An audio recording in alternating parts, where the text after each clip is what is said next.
தெரியுதா உங்களுக்கு லெட்டு? இந்த சீலை இந்த லெட்டை எடுத்துட்டா இப்படி வந்துடும். அதுக்கப்புறம் இந்த பின்னை இப்படி ரிமூவ் பண்ணணும். பண்ணிவிட்டு எங்கே ஃபயர் ஆகுதோ பேஸ் ஆஃப் ஃபயர் எந்த இடத்துல ஃபயர் ஆகுதோ இப்போ இங்கே எரியுதுன்னா பேஸ் ஆஃப் ஃபயரில் அடிச்சுன்னா வரும். அவங்கள ஆப்ரேட் பண்ண சொல்லி ப்ரெஷர் வழியாக வரும். உங்களுக்கு விட்டுட்டிங்களா நின்றுடும். புரியுதுங்களா?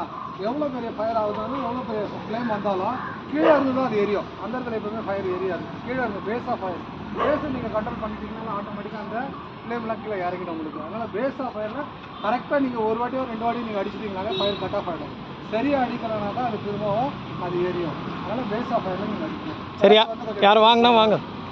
நான் பின்னு போடுறேன். வாங்க, யாராச்சும் ஒருத்தர் தைரியமாக வாங்க வாங்க, நாங்கள் பண்ணிட்டு போடுறோம். அப்போ நீங்களே இந்த ஆர்டர்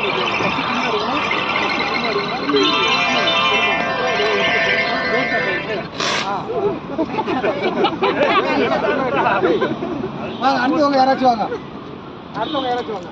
மேடம் நீங்கள் யாரா ஒருத்தர் வாங்க. கம்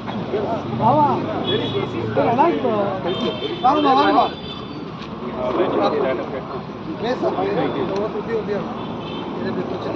இந்த பின் எடுத்துரு. ஆ கீழே கீழே கீழே கீழே கீழே. ஆ அடுத்து குட். ஆ அங்கே பாருங்க.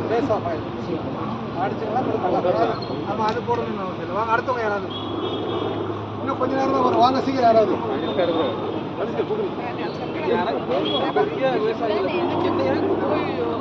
வாங்க வாங்க, தைரியமா அடிங்க. இன்னும் கொஞ்ச நேரம் தான் வரும்.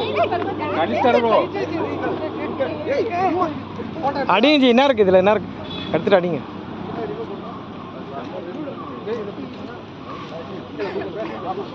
தூக்குடா.